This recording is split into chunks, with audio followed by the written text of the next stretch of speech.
Hello, this is Ethan, and this is my channel, Gringo Campesino. So today's topic is freedoms. I'm sitting in front of the mural right next to my house. Freedoms are a difficult topic. I think they're often confused with abilities and security.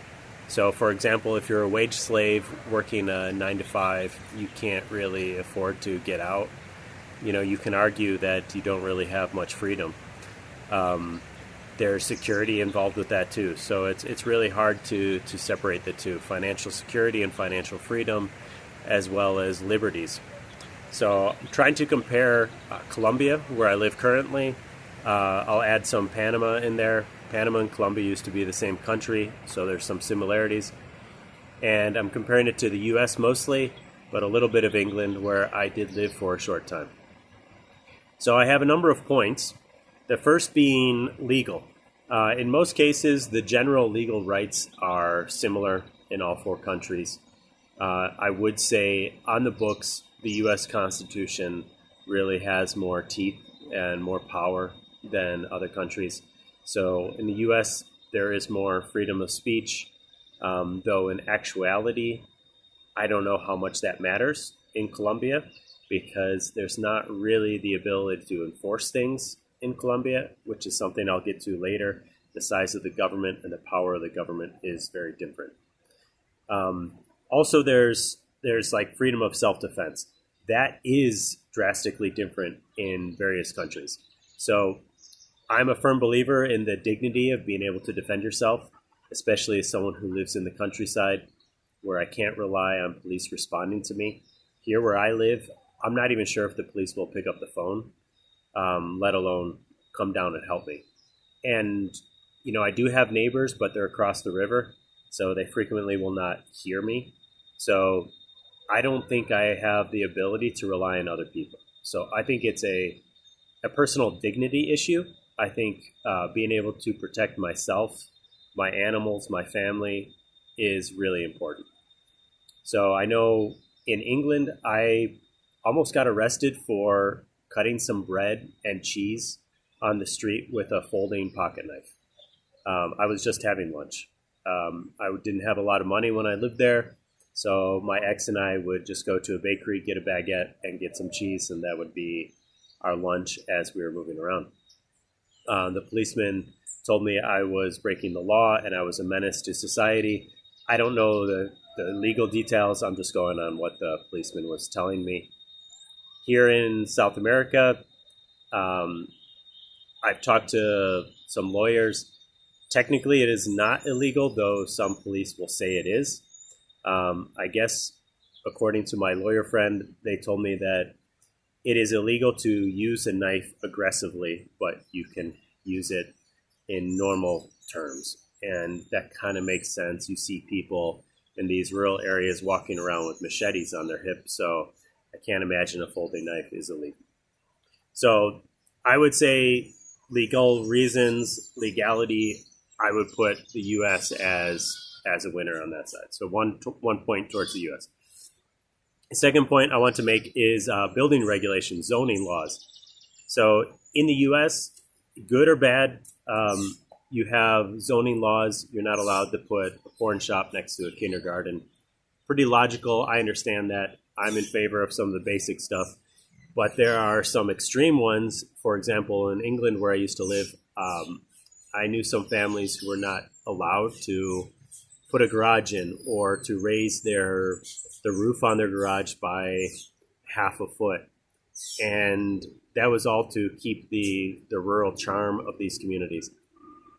I can understand it. I understand that it's important. I do enjoy the idea in England of having a green belt around towns to allow people to have access to green areas. So I would still say, though, that the lack of regulation down in Colombia, if someone is limited in financial resources, they can start a shop in their house. You see it all the time. There's 3 or 4 little shops on every block, and they're selling sweets and milk and powdered sugar and all of these basic commodities. So I would put 1 point towards Colombia and Latin America in general. So the third part is corruption. So this is a double-edged sword, because corruption basically means if you have money, you have more freedom. If you are poor, you're kind of out of luck. So this really depends on your personal situation. From a perspective of freedom, I put that in the middle. It's kind of a wash. In many cases, it's also who you know. So it's not just money, it's contacts. So you can, as a relatively poor person, make your way up and get the representation legally that you need to, get out of trouble legally if you know the right people. So it's kind of a wash both ways. Like I said, it's a double-edged sword. And then it brings me to a point that I would say freedom and chaos. Freedom and chaos is not really what's on the books, but what is enforced. Like I had mentioned earlier, Colombia and Panama, they just don't have the resources in the police departments to enforce a lot of silly things. So sometimes you'll have a roadblock and they'll be collecting money, which it kind of goes to the corruption point. But you'll get a roadblock and they'll check everything. And it's obviously they're looking for income. So they'll check your seatbelts. They'll check if you have a fire extinguisher, which is something you need down here in your car. And they'll just look for anything they can possibly do to give you a ticket. So on that corruption side, that is a negative for sure. But in general, when you're normally driving, if you know the police, something like a seatbelt law, the police are more willing to listen to you, unless it's around Christmas time and they're trying to get a bribe. They're more willing to listen to you and they'll usually ignore it. I think that's important for me. I think seatbelts are the smart thing to do. I think it's important to wear a seatbelt. I think you're an idiot if you don't when you go in high speed. But at times, it's dangerous for me to wear a seatbelt because I'm having to lean forward and look around turns. I am driving on almost next to a cliff. And so I actually want the ability to bail out of my car if I get in an accident and I have the opportunity to jump out. I want that opportunity. So I really am against broad sweeping laws that restrict a whole population and restrict the freedom of making a decision what is best for yourself when it doesn't really hurt other people. So I would put that a point towards Colombia and Panama because there is freedom in the chaos to get away with these things that I don't deem really important. The fifth point is being left alone. So there is I guess homeowners associations, there's water rights, especially in the west of the U.S. where there's not a lot of water. There's certain laws where the government can say they own all rainwater, for example. I think that's quite ridiculous if you're trying to live sustainably. So that's a point against the U.S. Also, here in Colombia, good or bad, I think it's neighbor relations. People will often play very loud music, and people kind of see it as their right to do so. It's not really the right of the neighbors to complain and to tell them they should turn down the music. You can call the police and the police will ask, but generally when I've lived in smaller cities, the police may come by, ask the people to turn it off, but immediately they'll turn it right back up. So I guess you can say that happens in the U.S. as well, but I think it's a little bit more restrictive in the U.S. Neighbors have a little bit more rights over each other. I think here in Colombia, there's a little bit more of live and let live. That can be good. It can be really frustrating in other situations. But I would say that is a point towards Colombia. The other point I have is public land. So in Colombia, there is technically public land. There are national parks, but it's deemed as kind of ownership of the government. It's not really seen as ownership by the people. So in the United States, in my early 20s and late teens, I traveled all around the U.S. and I was able to camp for free in most places. So I would have a water tank with me. I would have the food with me. I wasn't afraid to use the woods to relieve myself. So I didn't need facilities. So I was able to use public land, and that was amazing. I think that's an amazing thing. I can understand the reasoning here. People may use it a little too hard if they have access to public land. But if you go to a national park, which there are some very beautiful ones here in Colombia, you need to have a guide. You're not allowed to go alone. And you're supposed to stay on this government cabins or reserve area. And I just don't like that. I don't buy that. I think one of the best things about the U.S. is our ability to go on public land, go for a walk, get lost for a week if you want. As long as you're not destroying the land, it's okay. It's yours as a citizen. England, I guess, if I understand the history correctly, around the Victorian area, they created right to roam. So they didn't have this public land that the U.S. had. So they basically forced farmers to allow people to walk through their land as long as they didn't hurt livestock or any of their fence lines. So I think that's kind of weird. I don't know if I agree with that, but I guess it's a European solution to a modern problem. So I would say the U.S. and kind of England in the middle are winning in that point. And then the last point I have is what some people say could be conspiratorial. I don't think so. I think it's the way humanity is moving. Maybe it's dystopian thinking. It could be, possibly. I hope it doesn't happen. But I have 3 points, and these could be voided if places like Colombia return to violence. If we return to some kind of civil war and some kind of cartels taking over, things like that. But if the future continues on the path that it is right now, there are 3 points that I think really scare me about the U.S. One is cash. Second is surveillance.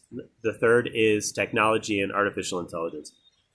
The point about cash is I think that many countries are going to be forming a central bank digital currency very shortly.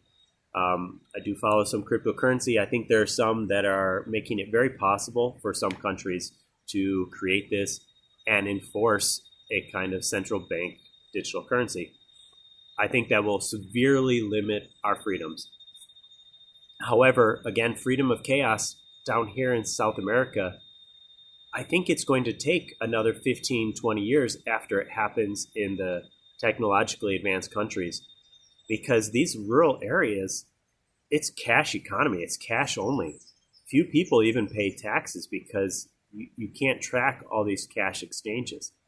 So I think there's going to be a time in a transition period in the world where countries like Colombia are going to be seen as more free as far as cash and ability to spend your money how you wish to spend your money.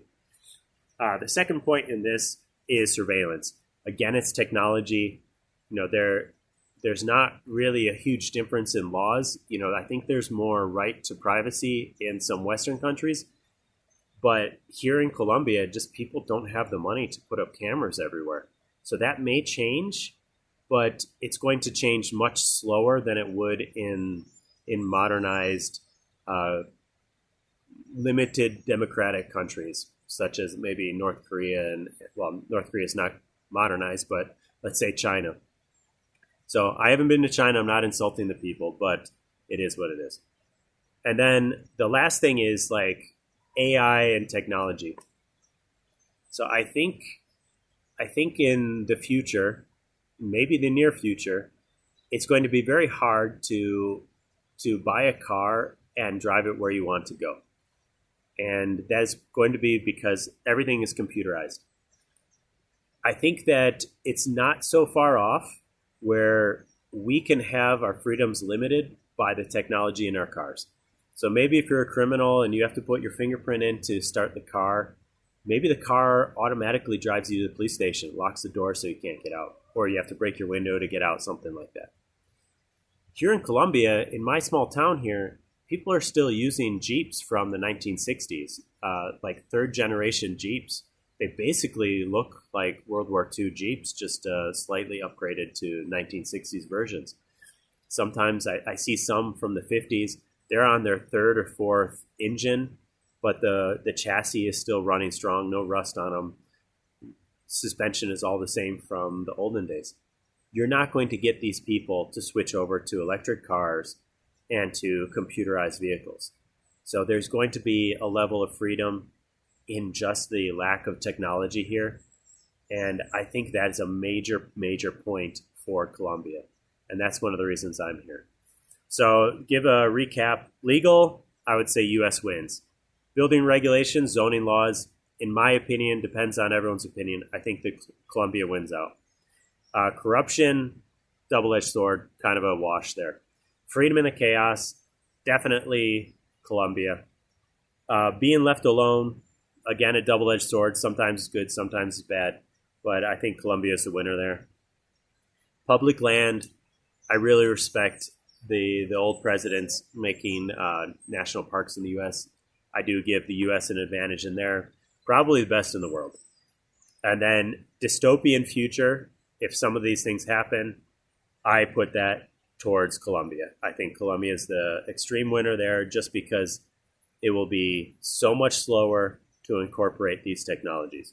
So overall, I have listed as 4-2 with one wash, maybe two washes, however you calculate it. So that gives you an idea of why I chose to live in Colombia.